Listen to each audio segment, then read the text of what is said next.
राधे राधे महाराज जी। जी मेरा पूछना था कि आपके तो बहुत सारी औरतें दीवानी हैं, क्योंकि आप इतने सुंदर और समर्थ हो। आपका कभी किसी पे क्रश हुआ है क्या? है आपका कभी किसी पे क्रश हुआ है क्या? क्रश क्या होता है? आपको किसी पे दीवाना बनाया है क्या? आपको किसी पे? तो हम तो भगवान के दीवाने हैं, भगवान की नहीं दीवानगी नहीं, है। औरतों में दीवानी औरतें हैं, आपकी गोपियां हैं। अरे सब हमारी माएँ बहन है, कोई नहीं दीवाना है। अरे कभी नहीं आया क्या? भैया ये पूछ रहे तुम वृंदावन आई हो? हैं? क्या बोला उन्होंने? ये पूछने वृंदावन आई हो? नहीं नहीं, दर्शन करने आए थे। तो क्या दर्शन कर रही उल्टा सीधा? तो दिमाग में आया कि आपको भी कभी होता है, हो तो आप भी मनुष्य ही ना। हाँ मनुष्य तो है। हाँ, तो हर मनुष्य को किसी ना किसी पे एक। तो हम तो ब्याह कर लिया ना, अब हमारी पत्नी है। वो आपकी पत्नी है क्या? फिर पत्नी के साथ रहते हैं, क्यों आपको नहीं पता? नहीं, मुझे नहीं पता था। अरे राम राम राम। तो हमारी पत्नी है, पत्नी के साथ रहते हैं, अच्छा। बच्चे भी हैं, भगवान के दिए 2। अच्छा, भगवान ने दिए?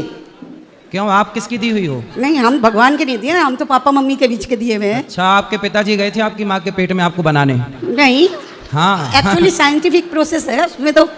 साइंटिफिक प्रोसेस है? हाँ, साइंस से प्रोसेस है कि भैया स्पर्म जाता तो है। मतलब वैज्ञानिक गए थे आपकी माँ के पेट में? नहीं, वैज्ञानिक नहीं गए थे, पिताजी का स्पर्म गया था। हाँ, तो फिर वो कैसे बन गए? पानी की बूंद से आप कैसे बन गई? आंखें कैसे बन गई? कोई वो तो रहा होगा बनाने वाला। वो थर्ड पावर है। कौन है वो? वो तो ऐसे तो कहते हैं भगवान है, लेकिन दूसरे अब मुस्लिम कहते हैं खुदा है, अलग अलग लोग अलग अलग कहते हैं। मुस्लिम खुदा मानते हैं, हम भगवान पर है तो ईश्वर एक ही। हाँ, तो मतलब आप ईश्वर को नहीं मानती? मैं मानती हूँ, लेकिन थर्ड पावर है एक, यही मानती हूँ। तो मतलब माँ के पेट में जिसने रचना की आपकी, वो कौन था? मैं तो यही मानती हूँ कि माता पिता का संगम हुआ तो मैं पैदा संगम हुई। हुआ, बात सही है। उसके आगे का प्रोसेस किसने किया? हाँ, उसके आगे का प्रोसेस तो पेट में अपने आप ही क्रिएट करता जाता है। अपने ओवरी आप में। होता है?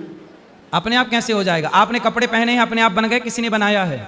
कपड़े तो बनाए हैं, वरना हम तो नेचर के हाँ, करीब जब थे। ये बताओ, आपके कपड़े बिना बनाए बन सकते हैं? नहीं अच्छा, आपका मोबाइल बिना बनाए बन सकता है? नहीं, नहीं। आपका चश्मा बिना बनाए बन सकता है? ये सब तो आदमी बनाते हैं ना, हाँ, इंसान जब बनाते बिना हैं। बनाए कपड़ा नहीं बन सकता, मोबाइल नहीं बन सकता, तो बिना बनाए आप कैसे बनी होंगी? ये तो सोचो। आपको भी तो बनाने वाला कोई है। हाँ, उसी का नाम भगवान है। यही हैं? आप मानते नहीं हो ईश्वर को? मानती हूँ मैं, तो मतलब आप थर्ड पावर, जो माँ के पेट में माँ बाप का योगदान इतना है कि उनके द्वारा केवल माँ बाप का संग हुआ, उसके बाद जो पानी की बूंद से निर्माण हुआ, वो निर्माण करने वाला कौन है? बस ये बताना है आपको। कौन है? वही आपने कहा जब भगवान जी हैं। तो अभी समझ में आया आपको? हाँ जी। पहले नहीं था पता? नहीं, मैं तो साइंस का प्रोसेस मानती थी। साइंस का? तो साइंस के प्रोसेस से, साइंस का प्रोसेस अपनी जगह है, ईश्वर का प्रोसेस अपनी जगह है। तो आप बताओ, आप साइंस से बनी हो कि भगवान से बनी हो? अब ये बताओ। आपके हिसाब से तो भगवान से ही बनी हूँ। और अपने हिसाब से? अब तो लगता है भगवान से ही बनी हूँ। तो अब साइंस फेल हो गया यहाँ? नहीं, अब तो साइंस को अलग रखना पड़ेगा। फिर हर चीज साइंस से नहीं होती। ठीक, जिसे एक्चुअली क्या है, जिस प्रोसेस को ईश्वर का प्रोसेस कहा जाता है, उसी प्रोसेस को साइंस अपना प्रोसेस मान लेता है कि विज्ञान है, ये साइंस है। ठीक है, साइंस का मानना भी अपनी जगह सही है, पर हम लोगों का मानना है कि संसार भगवान से चल रहा है, और साइंस मानती है कि ये सब साइंस से चल रहा है। हाँ, ये भी सब बात सही है ना? तो दोनों की अपनी अपनी अलग अलग विचारधाराएं हैं। तो अब आप बताओ, कौन सी विचारधारा ज्यादा ठीक लगती है आपको? ईश्वर है ये? भगवान वाली है? भगवान वाली, ईश्वर वाली। ईश्वर वाली मतलब कोई है, हाँ। जो सब क्रम कर रहा है। हाँ सही है। हाँ जी। और बताओ। एक और सवाल था। क्या? मैं चाहती हूँ कि मरने के बाद में शरीर दान दे, और हिंदू में शरीर दान मतलब शरीर जलाया जाता है, तो घर वालों का कहना है कि वो कटा पिटा शरीर देंगे, वापस सारे अंग निकाल के देंगे। तो मत करो। अंग दान करते हैं लोग, अंग दान करना भी अच्छा है, परंतु शरीर के कुछ हिस्से का ही सही अंतिम संस्कार जरूर होना चाहिए, क्योंकि अंतिम संस्कार जिस तिथि पे होगा, उसी तिथि से आगे उसकी 13वीं की तिथि निश्चित होगी 13 दिन बाद, और उसी तिथि पे आगे चल के उसका श्राद्ध पिंडदान सब कुछ होगा। इसलिए अंतिम संस्कार होना भी जरूरी है। नहीं तो वो तो शरीर तो वापस देते ही है, उनसे पार्ट्स हाँ, निकाल के। हाँ, कोई दिक्कत नहीं है। तो ये अच्छा काम कर। हाँ, अंगदान भी करते हैं लोग, करना भी चाहिए। राधे राधे। चलो। तो उससे मेरा 1 साल रिलेशनशिप चला, प्यार में सब कुछ भी हुआ, तो उसने मैं उस 3-4 दिन हमारी बात नहीं हुई तो मैं उसके घर पर उसे मांगने गया था।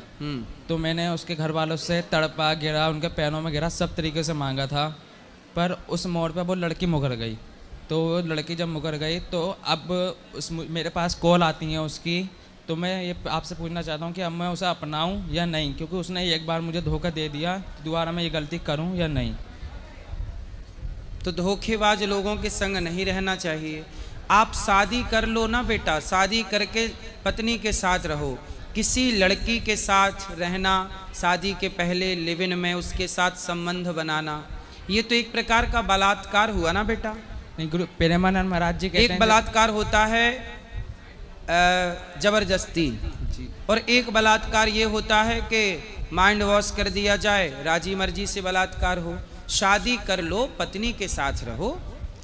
गुरु जैसे प्रेमानंद महाराज जी कहते हैं कि अगर जिसके साथ एक बार रिलेशन में आ जाओ फिर उसका आजीवन उसके साथ रहो। तो मेरा मानना यह है कि अब आपने उसके साथ शारीरिक संबंध बनाए हैं तो फिर आपको उसे पत्नी के रूप में स्वीकार करना ही चाहिए, क्योंकि उस लड़की को अब कौन स्वीकार करेगा। गुरुजी मैं उसे पत्नी के रूप में ही स्वीकार करना उसके घर वालों से मांगने गया था, पर वो लड़की मुकर तो गई। अब तैयार है वो, अब वो बात करने के लिए कहती है, पर मैं कहता हूँ नहीं, बात करने से काम नहीं होगा जी। विवाह कर लो।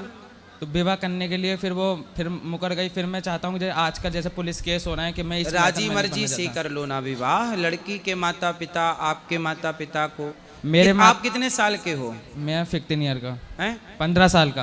अभी 15 साल के हो? जी गुरुजी। और वो लड़की कितने साल की है? वो भी 15 साल की है। तो बेटा तो अभी आप तो विवाह करने के योग्य नहीं है सरकार की गाइडलाइन के हिसाब से। नहीं गुरुजी मैं चाहता हूँ वो बेटा 15 साल का लड़का, तुम्हें अभी पढ़ना चाहिए, काम करना चाहिए। तुम किसी लड़की के चक्कर में पड़ गए, और वो लड़की भी कैसे 15 साल में तुम्हारे चक्कर में पड़ गई। गुरुजी मैं राधा माधव गुरुकुल है, मैं वहाँ पर पढ़ाई करता था, पर उस लड़की ने मुझे अपने पास बुला लिया था। लड़की ने बुलाया आपको? जी। आप नहीं गए? नहीं। जो राम मिलन गुरुजी हैं, आप जानते हैं, आप आए भी हो, मैं उनका शिष्य रह चुका हूँ। अच्छा जी गुरुजी। तो बेटा आपने तरक्की बहुत कर ली, 15 साल में आपने ये सब शुरू कर दिया। मैं गुरुजी ये चाहता हूँ, जैसे अब मेरा जो मकसद है वो यह अपने माता पिता की सेवा करना और इस चीज़ से बाहर निकलना। 15 साल के लड़के देखो गलत रास्ते पर जा रहे हैं। आपको ये प्रेम करना ये सब किसने सिखाया? गुरु सिखाया किसी ने, पर मैं मोह माया में फंस गया था। कैसे फंस गए? किसी ने तो आपको गाइड किया होगा। नहीं, गाइड किसी ने नहीं करा, अपने आप से ही मतलब फंसता चला गया। लेकिन अब मुझे थोड़ा ज्ञान आ रहा है आपकी कथा सुन के। आप मोबाइल में गलत चीज़ें देखते हो? देखता था गुरुजी, पर जब से प्रेमानंद महाराज जी और आपकी कथा सुनी, जब से बंद कर दी है। देखो अब इसका मूल कारण देखो, आजकल की लड़कियां और आजकल के लड़के अपने मोबाइल पे गलत चीज़ देखते हैं, और गलत चीज़ देखने का परिणाम ये हुआ कि 15 साल की लड़की और 15 साल का लड़का गलत जैसा देखा वैसा करने का ट्राई किया और वो सफल रहे। सरकार को चाहिए कि अश्लील वीडियो, गलत जितने भी वीडियो हैं, गलत जितना भी सिस्टम है मोबाइलों में, इंटरनेट में, भारत देश से सबको डिलीट करना चाहिए। सरकारों का काम है, वरना नस्लें बिगड़ जाएंगी, याद रखिएगा। और उसका प्रमाण ये बच्चा है, 15 साल का लड़का। अब देखो इसे सत्संग मिला तो ये सबसे हट गया, और कुसंग मिला तो उनमें चला गया। अब इसकी क्या गलती है? गलती ये है कि इसे गलत जानकारी मिल गई। मोबाइल पे क्यों? आप भी, आपका लड़का मोबाइल चलाता है, आपकी लड़की, और लड़की मोबाइल में इस उम्र में वो गलत चीज ही सर्च ज्यादा करते हैं। जब से गुरुजी प्रेमानंद महाराज जी और आपकी कथा सुनता हूँ, जब से इस चीज का मन ही नहीं करता, भक्ति में ही मन लगा देखो रहता है। सत्संग का ये प्रभाव है कि कुसंग से हटा देगा, पर सत्संग मिला नहीं। मोबाइल सबके पास है, कुसंग सर्च कर लेते हैं और वो कुसंग में जा करके अपने आप को गलत कर लेते हैं। बेटा अब गलती ना करना। गुरुजी मैं आपसे, अब आप ना देखो, आप तो 16 साल के हो, 15 साल के। जी गुरुजी। अभी तो आपके विवाह की उम्र ही नहीं है। जी गुरुजी। ठीक है, इसलिए अब ये सबसे चक्कर से मन हटाओ, उस लड़की से मन हटाओ और मन लगा के पढ़ाई करो, अपने लक्ष्य की प्राप्ति करो। भगवान का स्मरण करते हुए आप पढ़ाई करो, बड़े इंजीनियर बनो, बड़े डॉक्टर बनो, इस देश की सेवा करो, कुछ बड़ा करो बेटा। तो गुरुजी गुरुकुल ये तो देखो जो आप कर चुके ना उस लड़की के साथ, ये तो कुत्ता बिल्ली भी कर ही रहे हैं। जी गुरुजी। ये कोई बहुत बड़ी उपलब्धि नहीं है आपकी। आप इस देश को कुछ दें, आप इस देश की सेवा करें। भोग विलास कर लेना ये बड़ी उपलब्धि नहीं होती किसी की, लेकिन राष्ट्र के लिए समर्पण करना, अच्छे कार्य करना, ये ना आपकी उपलब्धि होगी। अब आपको पढ़ लिख के योग्य बनना है, ठीक है? गुरुजी मेरा मानना यह है मैं उस लड़की का पीछा बिल्कुल ही छोड़ दूं। अब छोड़ दो, अभी भी मन है उसके पीछे? नहीं गुरुजी मेरा मन नहीं है, पर वो मुझे कॉल मैसेज करती है। उसका ब्लॉक कर दो ना नंबर। नए नंबर से करती है गुरुजी। तो उसके पिता को बताओ कि तुम्हारी लड़की का ब्याह कराओ जल्दी। जी गुरुजी। उसी की ना उबाल मार रही है गर्मी। जी गुरुजी। फिर तो आपसे यही उसको राय करो, लेनी थी बोले गुरुजी। विवाह कराओ जल्दी अपनी छोरी का, तुम ना चक्कर में पड़ना, वरना जिंदगी तुम्हारी बर्बाद होनी है। जी गुरुजी, क्योंकि आजकल तो वैसे भी सरकार ज़्यादातर लड़कियों के ही मानती है, इसलिए मैं सबसे पीछा छोड़ के अपने माता पिता की सेवा करता हूँ अब, और अपना सत्संग सुनता हूँ।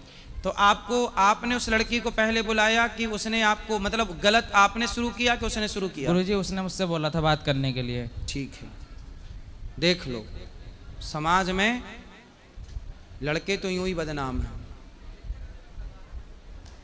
चलो। राधे राधे महाराज जी। जी महाराज जी 2 क्वेश्चन है। जैसे कि जो यूथ है जो 20-25 साल का है, उन्हें आप ये बताइए कि हम नाम कैसे जप करें, क्योंकि नाम जप करते हैं तो मन यहाँ वहाँ कहाँ की बातें आती है, फिर मन यहाँ वहाँ चला जाता है। भगवान का नाम जपने में यदि मन भटकता है तो उसे भटकने दो।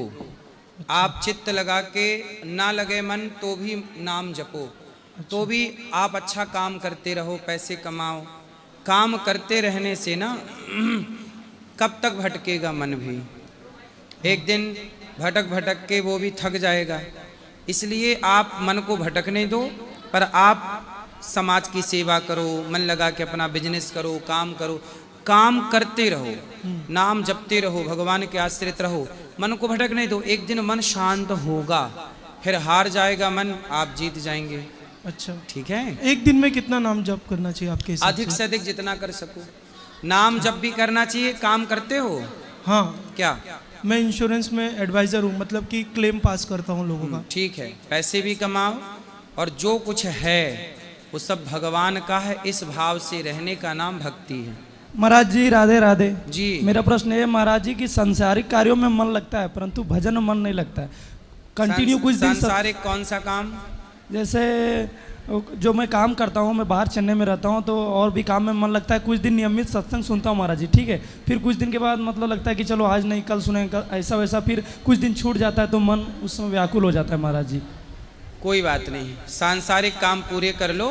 काम करते हुए आप काम भी करते जाओ और भगवान का स्मरण भी करते जाओ।